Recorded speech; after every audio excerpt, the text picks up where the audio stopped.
Assalamualaikum warahmatullahi wabarakatuh. Nama saya Widi dari kelompok 5. Saya akan membiografikan Syekh Abdul Somad. Syekh Abdul Somad Al-Falimbani adalah seorang tokoh sufi penulis kitab sufi yang berasal dari Palembang.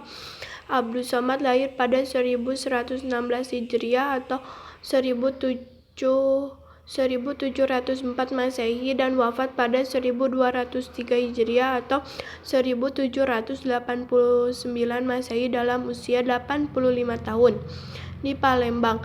Tentang nama lengkap Syekh Al-Falimbani yang tercatat dalam sejarah ada 3 versi nama. Yang pertama seperti nama Abdul Somad Al-Zawi Palembani. Versi kedua berujuk pada sumber Melayu sebagai ditulis oleh Ayyurmardi Azra dalam bukunya Jaringan Ulama Timur Tengah dari Kepulauan Nusantara.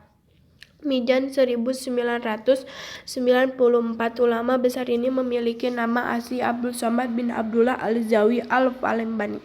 Sementara versi terakhir tulisan Rektor UIN Jakarta itu bahwa apabila Syekh Abdul Somad mendapat pendidikan dasar dari ayah Syekh sendiri, Syekh Abdul Jalil dikenal. Kemudian Syekh Abdul Jalil mengantar semua anaknya ke pondok di negeri petani. Zaman itu memang di Patani lah tempat menempa ilmu keislaman sistem pondok yang lebih mendalam lagi.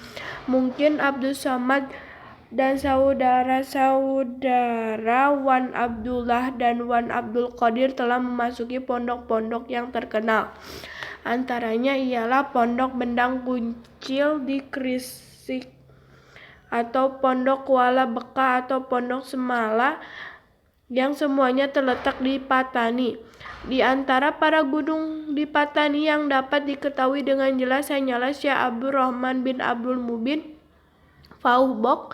Demikianlah yang diceritakan oleh beberapa orang tokoh yang temukan kampung Fauhbok itu 1989 serta sedikit catatan adalah salah satu manuskrip terjemah Al-Urwatul Mushaf versi Syekh Abdul Somad bin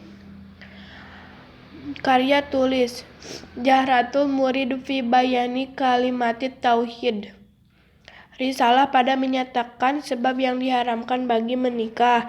3 Hidayatus Salikin fi Suluki Malaskil Muttaqin 1192 Hijriah atau 1778 Masehi. 4. Siyarus Salikin ila Ibadati Rabbil Alamin 1194 Hijriah atau 1780 Masehi sampai 1203 Hijriah atau 1788 Masehi. 5. Al-Urwatul Wusqa Wasil Situ Waliyil Atqa 6. Ratib Syekh Abdul Somad Al-Falimbani. 7. Nasihatul Muslimina Takiratul Mumina fi Fadlil Zihadi wa Karamatil Muttahidina fi Sabilillah. 7. Arsiri Salatu fi Kaifiyatir Ratib Lailatil Jumu'ah Mulhil Kun fi Bayani Faidina fi Ahfi Zahadi fi Sabilillah. Jatul Muttaqin fi Tauhid Rabbil Alamin. Penulis produktif dan karya-karyanya. Karya Syekh Abdul Somad Al-Falimbani tidak sebanyak karya para sahabatnya Syekh Daud bin Abdullah Al-Fatani ini karena Syekh Daud bin Abdullah Al-Fatani memperoleh ilmu pengetahuan dalam usia muda pada umumnya juga, sedangkan Syekh Abdul Somad Al-Falimbani maupun Syekh Muhammad Arsyad bin Abdullah Al-Banzari umumnya jauh lebih tua daripada Syekh Daud bin Abdullah Al-Fatani, bahkan boleh dijadikan ayahnya. Walau bagaimanapun Syekh Abdul Somad Al-Falimbani dan Syekh Muhammad Arsyad Al-Banjari termasuk dalam klasifikasi pengarang yang produktif. Syekh Muhammad Arsyad Al-Banjari terkenal dengan fikih yang berjudul Sabilul Muhtadin. Syekh Abdul Samad Al-Falimbani adalah yang paling menonjol di bidang tasawuf dengan 2 buah karyanya yang paling terkenal dan masih beredar di pasaran kitab. Inilah gambar Syekh Abdul Somad. Syekh Muhammad Arsyad Al-Banjari, ulama besar Kalimantan. Nama Syekh Muhammad Arsyad Al-Banjari hingga kini masih melekat di hati masyarakat Martapura, Kalimantan Selatan, meski putra Banjar kelahiran desa Lok Gabang 19 Maret 1710 Masehi itu telah meninggal sejak 1812 Masehi silam. Yang meninggal banyak jejak dalam bentuk karya tulis di bidang keagamaan. Karya-karya bak sumur yang tak pernah kering untuk digali hingga generasi kini tak mengherankan bila seorang pengkaji naskah ulama Melayu perkebangsaan Malaysia menjuluki sebagai matahari Islam Nusantara. Matahari itu terus memberikan percahayaan bagi kehidupan umat Islam. Syekh Muhammad Arsyad Al-Banjari adalah pelopor pengajaran hukum Islam di Kalimantan Selatan. Ia sempat menuntut ilmu agama Islam di Mekah.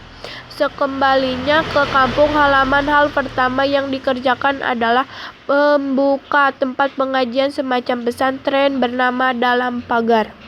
Kisah tempat pengajian ini diuraikan dalam buku seri pertama Intelektual Pesantren, Potret Tokoh dalam Cakrawala Pemikiran di Era Pertumbuhan Pesantren, terbitnya di Pustaka Jakarta. Mulanya tulis buku ini, lokasi ini berasal sebidang tanah kosong yang masih berupa hutan belukar pemberian Sultan Tahmid Allah, penguasa Kesultanan Banjar.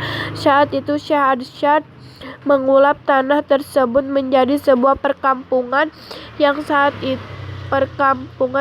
itu menyulap tanah tersebut menjadi sebuah perkampungan yang di dalamnya terdapat rumah, tempat pengajian, perpustakaan, dan asrama para santri. Anak cerdas dari Lok Gabang.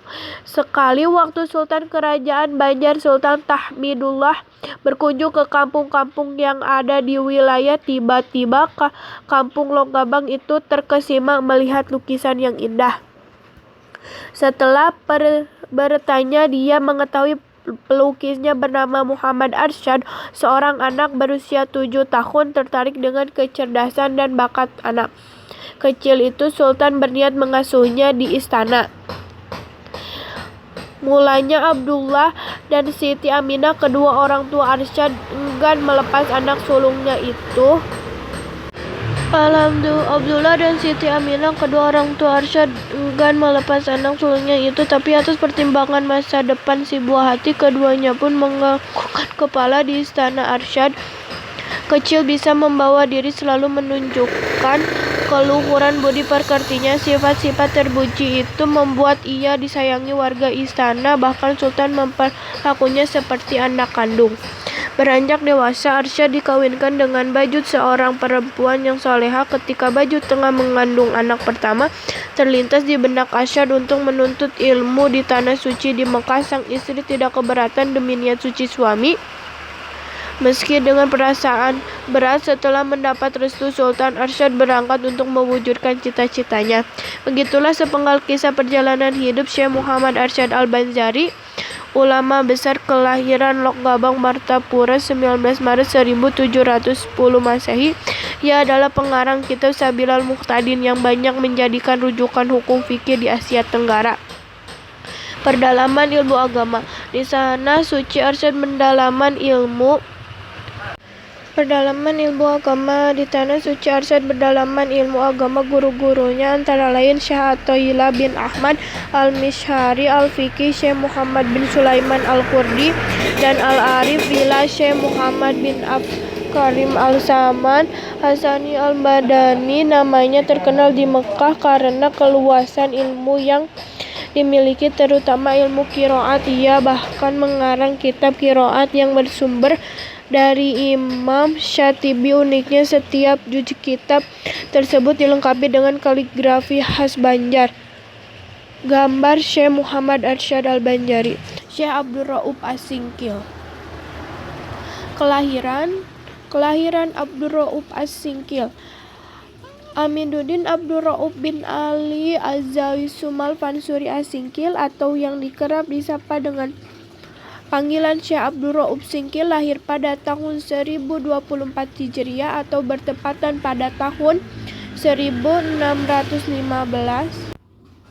Lahir pada tahun 1024 Hijriah atau bertepatan pada tahun 1615 Masehi di Singkil, Aceh.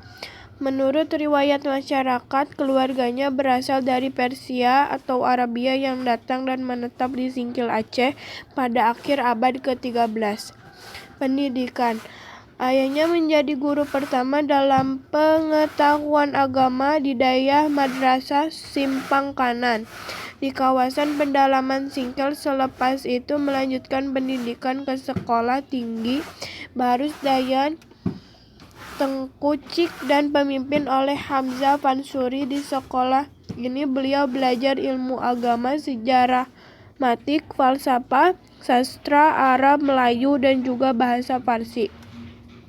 Setelah tamat kemudian meneruskan pengajian ke sekolah Samudra Pasai yang dipimpin oleh Syekh Syamsuddin As-Samatrani. Sewaktu Syamsuddin diangkat menjadi Qadli Malikul Adil, Qadi besar pada zaman Sultan Iskandar Muda Dharmawangsa Perkasa Alamsyah, Abdurrauf bertolak ke Mekah dan merantau ke beberapa buah negara Asia Barat lain untuk mendalami ilmu di sana.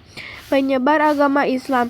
Syekh Abdurrauf Singkil adalah seorang ulama besar Aceh yang terkenal.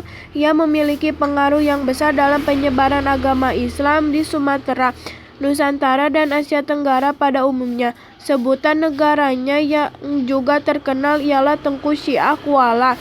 Bahasa Aceh artinya Syekh Ulama di Kuala. Karya-karya. Syekh Abdurrauf juga sangat tidak sepakat dengan paham wahdatul wujud dalam hukumnya yang berjudul Bayan Tazali. Abdurrauf menyatakan bahwa betapapun asyiknya seorang hamba dengan Tuhan Khalik dan makhluk tetap mempunyai arti sendiri. Banyak karya yang dihasilkan olehnya, ada 21 kitab yang karya tulis telah dihasilkan yang terdiri dari 1 kitab tafsir, 2 kitab hadis, 3 kitab fikih, dan sisanya kitab tasawuf. Karya-karya. 1.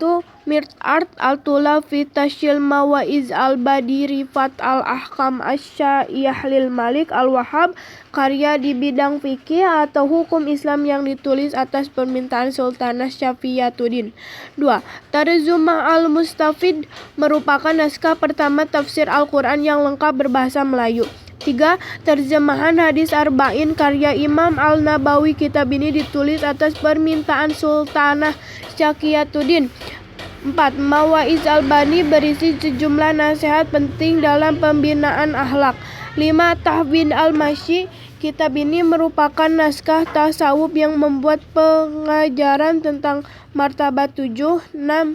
Kifayat al-Mutaziin ila Musyrah al-Muhahidin al-Kilin bih Wahdatul Wujud membuat penjelasan tentang konsep wahdatul wujud. 7. Daqaid al-Huruf pengajaran mengenai tasawuf dan teologi. Wafat. Syekh Abdurrauf Singkil meninggal dunia pada tahun 1105 Hijriah atau bertepatan pada tahun 1693 dalam usia 73 tahun. Jenazah beliau dimakamkan di samping masjid yang dibangun di Kuala Aceh, Desa Dayah Raya, Kecamatan Kuala, sekitar 5 km dari Banda Aceh. Inilah gambar dari Syekh Abdurrauf As-Singkil. Kiai Haji Soleh Darat. Sekilas biografi. Kiai Haji Soleh Darat dilahir di Desa Kedung Cupleng, Kecamatan Mayong, Kabupaten Jepara, Jawa Tengah sekitar 1820 Masehi. Sedangkan informasi lainnya menyatakan bahwa Mbah Soleh Darat lahir di Bangsri, Jepara. Ia wafat di Semarang pada 28 Ramadan 1321 Hijriah atau 18 Desember 1903 Masehi. Penambahan kata darat pada akhir nama beliau disebabkan beliau tinggal di daerah yang bernama Darat, yaitu suatu daerah di pantai utara Semarang. Tempat mendarat pelancong dari luar Jawa. Ini Foto Kiai Haji Soleh Darat. Kini daerah darat termasuk wilayah Semarang Barat. Penambahan ini adalah suatu yang lumrah secara ciri khas dari orang yang terkenal di masyarakat seperti Mbah Kholil, Bakalan, Syekh Ihsan, Jampes, Syekh Nabawi Banten, dan lain-lain. Di antara murid Mbah Soleh Darat yang terlacak untuk sementara ini adalah Kiai Haji Hashim Asy'ari, Kiai Haji Ahmad Dahlan, Kiai Haji Amir Idris Pekalongan, Kiai Haji Dahlan Tremas, Kiai Haji Dimyati Tremas, Kiai Haji Dahlan Watu Congol Magelang, Kiai Haji Bisri Syuri Jombang, Kiai Haji Kholil Lasem, Kiai Haji Syaban Semarang, Kiai Haji Abdus Syakur Senorita Tuban, Kiai Haji Yasir Jekola Kudus, Kiai Haji Thoyyib Semen Marangen Depak. Peninggalan Masjid Kiai Soleh Darat berada di tengah keramaian pasar, tempatnya di Jalan Dadapsari nomor 212, Kelurahan Dadapsari, Semarang Utara. Sepintas masjid ini memang tidak istimewa sama seperti bangunan masjid lainnya. Namun siapa sangka masjid ini menyimpan sejarah dari seorang kiai sekaligus guru dari beberapa tokoh ulama sekaligus pahlawan nasional. Kiai besar itu adalah Muhammad Soleh Darat bin Umar As-Samarani yang lebih dikenal sebagai Kiai Soleh Darat. Sedangkan santri adalah Kiai Haji Ahmad Dahlan, pendiri Muhammadiyah, dan Hashim Asy'ari, pendiri Nahdlatul Ulama. Sementara salah satu santriwatinya adalah pahlawan emansipasi wanita Raden Ajeng Kartini. Lokasi makam Kiai Haji Bohlon Soleh Darat berada di pemakaman umum Bergota, Semarang, tepatnya di samping belakang Rumah Sakit Karyadi, Semarang, yang berada di tengah-tengah seperti di bukit kecil. Untuk menuju lokasi makam Kiai Haji Soleh Darat bisa memakai transportasi umum angkot Orange C6 jurusan Sampangan Pasar Johar atau pakai ojek online lalu masuk ke dalam opek makam Bergota. Lurus kendaraan pribadi ke arah manapun juga mudah ke sana dengan bantuan Google Maps karena lokasi di tengah kota Semarang. Kholil Bakalan Madura. Hari Selasa tanggal 11 Jumadil Akhir 1235 Hijriah atau 27 Januari 1820 Masehi. Abdul Latif, seorang kiai di Kampung Senenan di Desa Kemayoran, Kecamatan Bangkalan, Kabupaten Bangkalan, ujung barat Pulau Madura, Jawa Timur, merasakan kegembiraan yang teramat sangat karena hari itu dari rahim istrinya lahir seorang anak laki-laki yang sehat yang diberi nama Muhammad Kholil yang kelak akan terkenal dengan nama Mbah Kholil. Kelahiran Ahmad Nahrawi Muhtaram Al-Banyumasi lahir di Banyumas sekitar pada 1800 Masehi. Beliau adalah putra bangsa pasangan Kiai Haji Harza Muhammad dan Kiai Salamah. Ayah beliau merupakan generasi ketiga imam Masjid Darussalam, Masjid Kauman Purbalingga. Wafatnya Syekh Nahrawi Mukhtaron Al-Makki Al-Banyumasi wafat pada tahun 1926 Masehi pada usia 125 tahun dan dimakamkan di Ma'la di Makkah. Meski demikian, kiprah dakwahnya di tanah air tidak pernah terputus. Dakwah terus bersambung dilanjutkan keluarganya di Purbalingga. Pendidikan masa kecil Nahrawi dilewati dengan belajar Al-Quran dan ilmu agama kepada ayahnya, Kiai Haji Harza Muhammad, yang juga dikenal Imam Masjid Darussalam Purbalingga.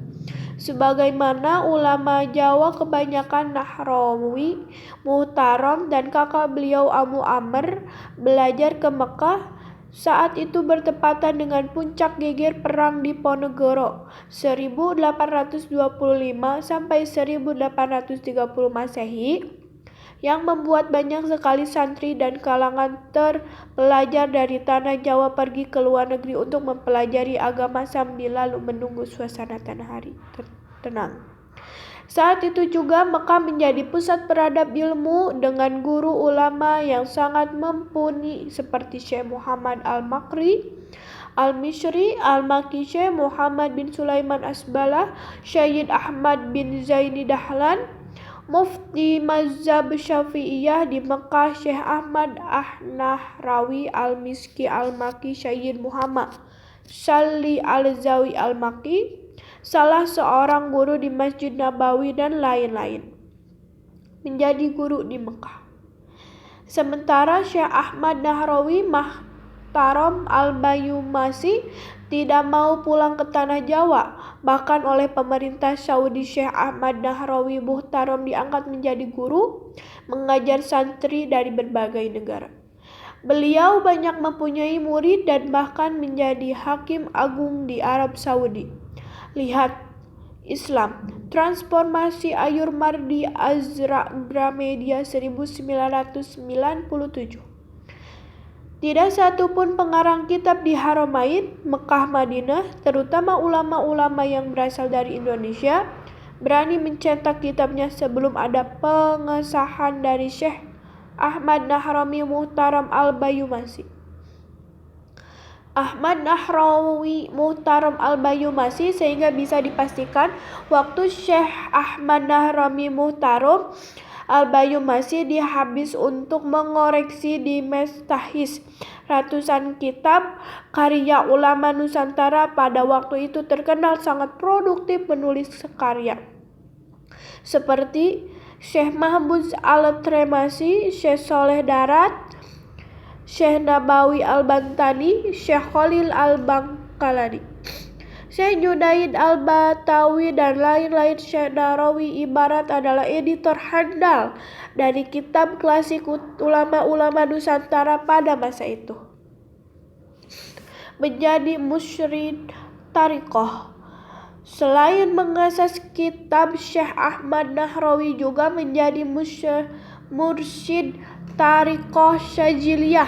Tariqah Syadziliyah muncul secara besar-besaran di tanah Jawa pada abad 19 ketika para santri Jawa yang sebelum berbondong-bondong belajar di Mekah dan Madinah pulang ke tanah air. Sekian dari saya dari kelompok 5. Wassalamualaikum warahmatullahi wabarakatuh.